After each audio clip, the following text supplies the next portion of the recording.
नमस्कार आणि मराठी भयकथा या तुमच्या आवडत्या चॅनलमध्ये तुमचं स्वागत आहे।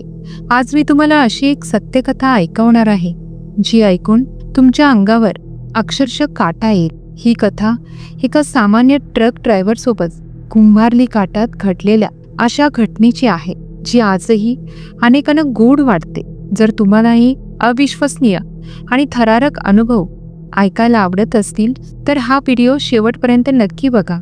तुमचा श्वास रोखायला लावणारे अनेक क्षण यात आहेत। मित्रांनो, तुम्ही आमचे व्हिडिओ नेहमी पाहता पण अजूनही सबस्क्राईब केलं नसेल तर लगेच करा। तुमचं एक सबस्क्रिप्शन मला अशाच आणखीन भयानक कथा तुमच्यापर्यंत पोहोचवण्यासाठी प्रेरणा देईल। आणि हो, तुम्ही हा व्हिडिओ कुठून पाहत आहात ते तुमच्या शहराच्या नावासहित कमेंटमध्ये लिहायला विसरू नका। मला जाणून घ्यायला आवडेल की माझी ही भयकथा कुठेपर्यंत पोहोचली आहे। चला तर मग सुरू करूया कुंभारली घाटातील त्या रहस्यमय प्रवासाला। मी काशीनाथ आज चिपळूणमध्ये माझी स्वतःची ट्रान्सपोर्ट कंपनी चालवतो। पण एक काळ असा होता जेव्हा मी स्वतःचा ट्रक चालवत होतो। ड्रायव्हिंग करणं, नवीन ठिकाणं पाहणं आणि वाटेत भेटणाऱ्या अनोळखी लोकांशी गप्पा मारणं हेच माझं आयुष्य होतं। कित्येक वर्ष मी ट्रक चालवून महाराष्ट्राचा कानाकोपरा पालथा घातलाय। आजही जेव्हा मी माझ्या गोडाऊनमध्ये ट्रकांचे ताफे उभे असलेले पाहतो तेव्हा मला माझे ते जुने दिवस आठवतात, जेव्हा मी एकटाच माझ्या ट्रक सोबत रस्त्यांवरून फिरत असे। आमचा कराड चिपळूण महामार्ग आहे ना, तो कोकण आणि पश्चिम महाराष्ट्राला जोडणारा एक महत्त्वाचा दुवा आहे। केवळ वाहतुकीसाठीच नाही तर त्याच्या निसर्गरम्यतेसाठीही तो खूप प्रसिद्ध आहे। दोन्ही बाजूला घनदाट जंगल, उंचच्या उंच डोंगर आणि वळणावळणाचे रस्ते। खरं सांगायचं तर मला हा रस्ता खूप आवडतो।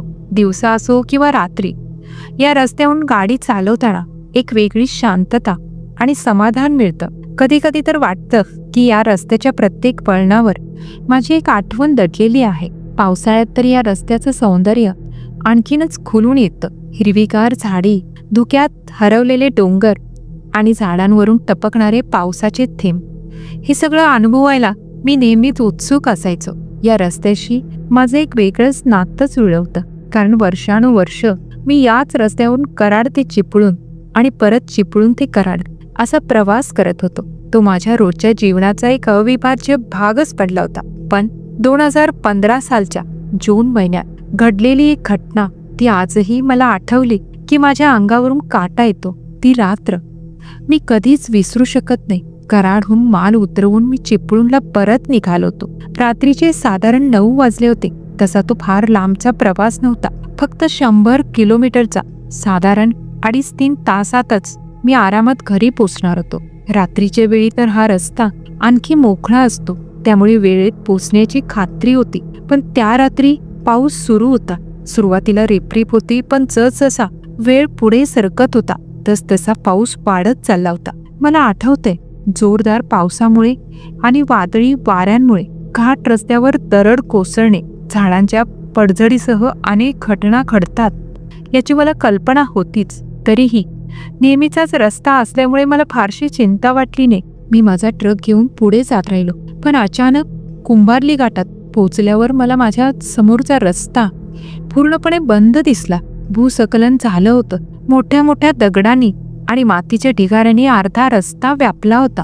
काळोख आणि पावसाच्या आवाजाशिवाय तिथं दुसरं काहीच नव्हतं। मी एकटाच होतो, माझ्यासोबत हेल्पर नव्हता, कारण हा छोटासा प्रवास आहे असं मला वाटलं होतं।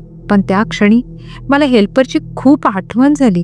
एका बाजूला खोल दरी होती जिच्या तळाशी एक ओढा खळखळत वाहत होता। वर डोंगरावर जोरदार पाऊस कोसळत असल्यामुळे ओढ्याला पूर आला होता आणि मी जिथे थांबलो होतो तिथे मात्र हलकी रिपरिप सुरू होती। मी ट्रकमधून खाली उतरलो आणि हेडलाईटच्या प्रकाशात ढिगाऱ्याचा अंदाज घेण्यासाठी थोडं पुढे गेलो। ढिगारा तसा फार जास्त नव्हता, पण माझा ट्रक त्यातून पलीकडे जाणं शक्यच नव्हतं। एखादी बाईक आणि सायकल जाऊ शकेल इतकीच जागा होती। फावड्याने थोडा ढिगारा बाजूला केला तर कदाचित ट्रक काढता येईल असा विचार माझ्या मनात आला। तिथे थांबून काहीच उपयोग नव्हता, स्वतःच काहीतरी करायचं होतं। सुदैवाने माझ्या ट्रकमध्ये फावडा आणि इतर काही अवजारं नेहमीच तयार असायची, कारण अशा आपत्कालीन परिस्थिती कधीही येऊ शकतात याची मला कल्पना होती। मी ट्रकमधून फावडा काढला आणि पुन्हा ढिगाऱ्याच्या दिशेने चालू लागलो. पण जसा मी त्या ढिगाऱ्याच्या जवळ पोचलो, मला एक व्यक्ती दिसली. ढिगाऱ्याच्या पलीकडे रस्त्याच्या अगदी कडेला ती उभी होती. अचानक तिला तिथे पाहून मी दचकलोच. ती पूर्णपणे स्थिर उभी होती. कोणताही आवाज नव्हता, कोणतीच हालचाल नव्हती. तिने एक पिवळ्या रंगाचा रेनकोट घातला होता आणि तिच्या पायात लाल रंगाचे स्पोर्ट्स शूज होते. माझ्या ट्रकच्या हेडलाईट्सचा प्रकाश तिच्यावर पडत होता, तरीही तिचा चेहरा स्पष्ट दिसत नव्हता, कारण तिने आपलं डोकं खाली झुकवलं होतं. ती अगदी शांतपणे त्या ढिगाऱ्याकडे एकटक पाहत होती, जणू काही त्या ढिगाऱ्याचं अस्तित्व तिला आश्चर्यचकित करत होतं. ती तिथे कुठून आली, या निर्जन ठिकाणी, या पावसात ती एकटीच कशी उभी होती? मी आजूबाजूला पाहिलं. तिची गाडी किंवा बाईक कुठे उभी आहे का याचा शोध घेतला, पण तिथे माझ्या ट्रक शिवाय दुसरं कोणतंही वाहनच नव्हतं. माझं हृदय जोरजोरात धडधडत होतं. मी तिला आवाज दिला, कोण आहे तिकडे? पण तिच्याकडून कोणताही प्रतिसाद आला नाही. ती व्यक्ती तशीच शांत उभी होती. मी पुन्हा एकदा मोठ्याने आवाज दिला, पण ती तशीच निश्चल उभी राहिली, फक्त त्या ढिगाऱ्याकडे पाहत. तो माणूस तिथे कसा पोचला असेल आणि आता पुढे काय होईल या विचाराने तुम्हाला नक्कीच उत्सुकता लागली असेल, नाही का? मी त्या पिवळ्या रंगाचा रेनकोट घातलेल्या माणसाला पुन्हा एकदा आवाज दिला, पण तो तसाच निश्चल उभा होता. माझ्या ट्रकचा हेडलाईट थेट त्याच्यावर पडत असूनही त्याचा चेहरा स्पष्ट दिसत नव्हता, कारण त्याने डोकं खालीच ठेवलं होतं. मनात एक अनामिक भीती दाटून आली. हा माणूस इथे या निर्जन घाटात इतक्या पावसात एकटाच का उभा आहे? तो कोण आहे आणि माझ्या आवाजाला प्रतिसाद का देत नाहीये? माझ्या विचारांना अजूनच फाटे फुटले. मी परत एकदा आजूबाजूला नजर टाकली. कदाचित त्याची गाडी, बाईक कुठे बाजूला उभी असेल, पण नाही.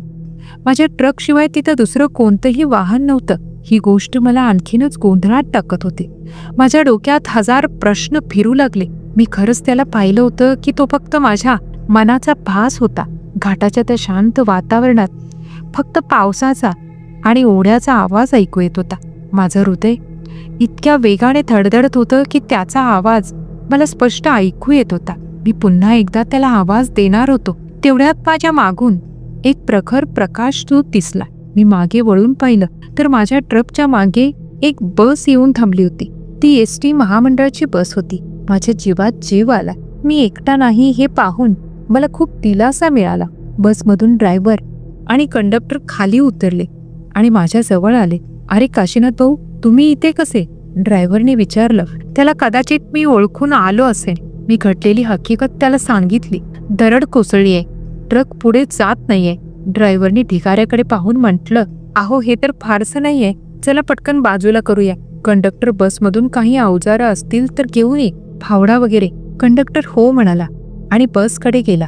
बसमधून काही प्रवासीही खाली उतरले. त्यांच्या चेहऱ्यावर रात्री अडकल्याची चिंता होती, पण मदत मिळाल्याचा आनंदही होता. काही जण माझ्या मदतीला आले. मलाही आनंद झाला की आता हा ढिगारा लवकर साफ होईल आणि आम्ही पुढे निघू शकू.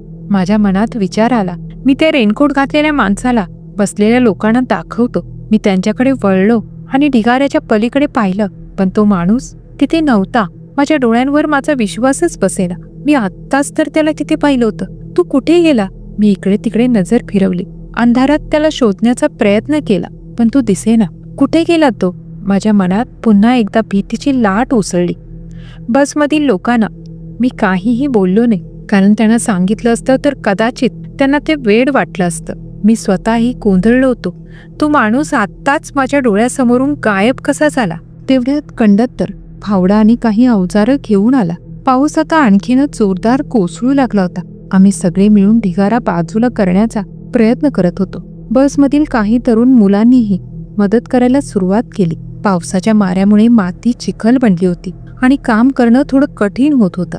तरीही आम्ही पूर्ण ताकदीने काम करत होतो. मनात अजूनही तो रेनकोट घातलेला माणूस आणि त्याचं अचानक गायब होणं घोळत होतं. पण आता माझ्यासमोर काम होतं आणि वेळही कमी होता. काशीनाथ यांनी पाहिलेला तो रहस्यमय माणूस खरंच कुठे गेला असेल आणि पुढे काय थरारक सत्य त्यांच्यासमोर येणार असेल? आम्ही सगळेजण मिळून त्या चिखलात रुतलेला ढिगारा बाजूला करत होतो. पाऊस इतक्या जोरानं कोसळत होता की डोक्यावरची कॅप ही कधी गळून पडली ते कळलंच नाही. सगळ्यांचे कपडे पूर्णपणे भिजले होते. पण आता मागे हटून चालणार नव्हतं. लवकर हा ढिगारा साफ करून रस्ता मोकळा करणं हेच आमचं एकमेव ध्येय होतं. बसमधील प्रवासीही कंटाळले होते आणि त्यांनाही लवकर पुढचा प्रवास करायचा होता. मीही थकलो होतो, पण त्या पिवळ्या रंगाचा रेनकोट घातलेल्या अदृश्य माणसाचा विचार अजूनही माझ्या डोक्यात घोळत होता. तो कुठे गेला असेल की मी त्याला पाहिलंच नव्हतं. फक्त माझा भास होता तो, पण इतका स्पष्ट भास कसा असू शकतो? अर्धा ढिगारा साफ झाला असेल. तेवढ्याच अचानक एक किंकाळी ऐकू आली. अहो, इथे एक बॉडी आहे बघा. मी आणि बाकीचे सगळेजण त्या आवाजाच्या दिशेने धावलो. माझं हृदय पुन्हा एकदा धडधडलं. पाऊस, वादळ आणि या निर्जन घाटात एक बॉडी, काय असेल ते? आम्ही सगळेजण तिथे पोचलो आणि हेडलाईट्सच्या प्रकाशात पाहिलं तर खरंच त्या ढिगाऱ्याच्या खाली एक मोटरसायकल दबलेली होती आणि त्या मोटरसायकल सोबत एक माणूसही ढिगाऱ्याखाली दबलेला होता. त्याचा पूर्ण देह मातीने माखलेला होता. डोक्यापासून पायापर्यंत चिखलाचा थर साचला होता. तो निपचित पडला होता. त्यात काही शंका नव्हती. त्याच्या शरीरात कोणतीही हालचाल नव्हती. माझ्या मनात विचार आला, बिचारा अपघात झाला असावा आणि त्यातच तो दबला गेला. किती भयानक शेवट. पाऊस अजूनही जोरदार कोसळत असल्यामुळे त्या मातीच्या थरावर पाणी पडू लागलं. जसजसे पाण्याचे थेंब त्या शरीरावर पडत होते तसतशी माती विरघळू लागली आणि वाहून जाऊ लागली. हळूहळू त्या व्यक्तीचे कपडे स्पष्ट दिसू लागले आणि ते पाहताच मला एक प्रचंड मोठा धक्का बसला. माझ्या पायाखालची जमीन सरकली. माझ्या अंगावर अक्षरशः काटा उभा राहिला. त्या दबलेल्या मृत शरीरावर पिवळ्या रंगाचा रेनकोट होता आणि त्याच्या पायात लाल रंगाचे स्पोर्ट्स शूज होते. माझ्या डोक्यात लख्ख प्रकाश पडला. काही वेळापूर्वी ज्या माणसाला मी ढिगाऱ्याच्या पलीकडे माझ्या समोर उभा पाहिलं होतं, तोच हा होता. तोच पिवळ्या रंगाचा रेनकोट, तेच लाल स्पोर्ट्स शूज. हे कसं शक्य आहे? जर तो तिथे ढिगाऱ्याच्या पलीकडे उभा होता तर तो इथे ढिगाऱ्याखाली दबलेला कसा सापडला? याचा अर्थ एकच होता. मी ज्याला पाहिलं होतं ती त्या मृत व्यक्तीची आत्मा होती. म्हणतात ना की मृत्यूनंतर माणसाची आत्मा काही काळ आपल्या शरीराभोवती रेंगाळते.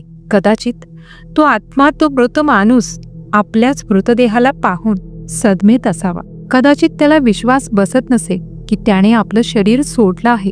म्हणूनच तो इतका शांतपणे त्या ढिगाऱ्याकडे एकटक पाहत होता जिथे त्याचं शरीर दबलेलं होतं. माझ्या अंगातून थंडीची लाट गेली. मला भयंकर भीती वाटू लागली. त्या क्षणी मला माझ्या भोवतीच्या लोकांचाही विसर पडला. मी फक्त त्या मृतदेहाकडे आणि डोळ्यांसमोरून सरकलेल्या त्या अदृश्य आकृतीकडे पाहत राहिलो. माझं डोकं सुन्न झालं होतं.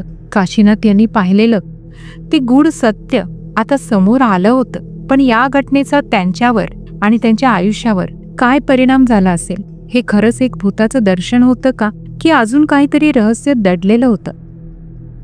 माझ्या डोक्यात विचारांचं काहूर वाजलं होतं. मला दिसलेला माणूस, त्याचा पिवळ्या रंगाचा रेनकोट, लाल स्पोर्ट्स शूज आणि आता ढिगाऱ्याखाली सापडलेलं हे मृत शरीर. माझ्या मनात कोणतीही शंका राहिली नव्हती. मी खऱ्या अर्थाने एका आत्म्याला पाहिलं होतं. त्या क्षणी मला माझ्या भोवती बसलेले लोक, त्यांची धांदल आणि पावसाचा मारा या कशाचंही भान राहिलं नाही. मी फक्त त्या मृतदेहाकडे एकटक पाहत राहिलो आणि माझ्या डोळ्यासमोर तो रेनकोट घातलेला माणूस पुन्हा पुन्हा उभा राहू लागला. त्यांचं शांत निश्चल उभं राहणं आणि ढिगाऱ्याकडे एकटक पाहणं हे सगळं आता खूप भयानक वाटू लागलं होतं. त्याच्या त्या निर्जीव डोळ्यातूनही मला एक अनामिक वेदना दिसत होती. जणू काही तो आपल्या दुर्दैवी अंतावर विश्वास ठेवण्याचा प्रयत्न करत होता. बसच्या ड्रायव्हरने, कंडक्टरने आणि बाकीच्या प्रवाशांनी त्या मृतदेहाला बाहेर काढलं. पोलिसांनी येऊन पंचनामा केला. मला आठवते, मी त्यावेळी कोणाशीही फारसं बोलू शकलो नाही. माझ्या मनात फक्त एकच विचार होता, मी एका भूताला पाहिलं. ती रात्र, तो कुंभारली घाट आणि ती भयावह घटना माझ्या मनात कायमची कोरली गेली. त्यानंतर बरेच दिवस मला रात्रीची झोप लागत नव्हती. डोळे मिटले की तोच रेनकोट घातलेला माणूस डोळ्यासमोर यायचा. मी गाडी चालवायला लागलो की आरशात कोणीतरी रेनकोट घालून उभा आहे असं वाटायचं. अनेकदा तर मी मागे वळून पाहिलं आहे, पण तिथे कोणी नसायचं. त्या घटनेने माझ्या आयुष्यावर खोलवर परिणाम केला. मी ट्रक चालवणं थांबवलं आणि ट्रान्सपोर्ट कंपनी सुरू केली. आजही मी लोकांना ही घटना सांगतो तेव्हा ते थक्क होतात, काहींना विश्वास बसत नाही, पण काहींना माझ्या डोळ्यातील भीती पाहून सत्य काय ते कळतं. कराड चिपळूण महामार्ग आजही तसाच आहे, निसर्गरम्य आणि शांत. पण जेव्हा कधी पावसाळ्यात कुंभार्ली घाटातून जाण्याची वेळ येते, तेव्हा माझ्या मनात ती रात्र आणि तो पिवळ्या रंगाचा रेनकोट घातलेला माणूस डोळ्यासमोर येतो. आजही मला प्रश्न पडतो, तो आत्मा तिथे का होता? त्याला काय सांगायचं होतं? आपल्या मृतदेहाजवळ तो का उभा होता? ही एक पूर्णपणे खरी घटना आहे जी माझ्यासोबत घडली आहे. आजही जेव्हा मी ही गोष्ट कोणाला सांगतो, तेव्हा ऐकणारे मोठ्या उत्सुकतेने आणि आश्चर्याने ती ऐकतात. मला खात्री आहे की तुम्हाला ही कथा नक्कीच विचार करायला लावणारी वाटली असेल. मित्रांनो, काशीनाथ यांचा हा अनुभव ऐकून तुमच्याही अंगावर शहारे आले असतील, नाही का? काही गोष्टींवर विश्वास ठेवणं कठीण असतं, पण काही घटना इतक्या थरारक असतात की त्या आपल्या मनात कायमच्या घर करून राहतात. कुंभार्ली घाटातील त्या रात्रीचं गोड आजही पूर्णपणे उलगडलेलं नाही. तुमच्यासोबतही असाच एखादा अलौकिक किंवा अनाकलनीय अनुभव घडला आहे का? असेल तर कमेंट बॉक्समध्ये नक्की शेअर करा. आम्हाला ते वाचायला नक्कीच आवडेल. हा व्हिडिओ तुम्हाला आवडला असेल तर लाईक करा, तुमच्या मित्रमैत्रिणींसोबत शेअर करा आणि चॅनलला सबस्क्राईब करायला विसरू नका. आता आपण त्या मित्रांकडे जाऊयात ज्यांनी आमच्या मागील कथेवर कमेंट करून आम्हाला पाठिंबा दिला. तर प्रथम त्यांची नावे घेऊयात. पहिले म्हणजे सुई भुसे, भोसेहून, मीनाक्षी फडतरे, कोरेगाव, साताऱ्याहून, तेजस्वी देसाई, लोणावळ्याहून, रोहित मराठे, कुळेगाव, मुळशीहून, विशाल बारवे, चाचहून, योगेश पानगे, अहिल्यानगरहून, श्रीवेद सोपान, ओनी तालुका, राजापूर, जिल्हा रत्नागिरीहून, स्वप्नील भेडसगावकर, शिरगाव, पुणेहून, स्वरूप म्हात्रे, डोंबिवलीहून, संगीता ढोले, धुळेहून आणि श्री समर्थ एंटरप्राइजेस यांनी आपल्या गावाचे नाव नाही सांगितले. तर मित्रांनो, ही त्यांची नावे होती ज्यांनी आमच्या मागील कथेवर कमेंट केली आणि आम्हाला सांगितले की ते आमच्या कथा कुठून ऐकतात आणि त्यांना आमची कथा कशी आवडली. यासोबतच जर कोणाचे नाव वगळले असेल तर आम्हाला कमेंट करून नक्की सांगा. त्यांचे नाव येणाऱ्या व्हिडिओमध्ये घेतले जाईल. व्हिडिओ पाहिल्याबद्दल धन्यवाद. पुढच्या वेळी भेटूया अशाच एका नवीन रोमांचक आणि भीतीदायक कथेसह. तोपर्यंत काळजी घ्या.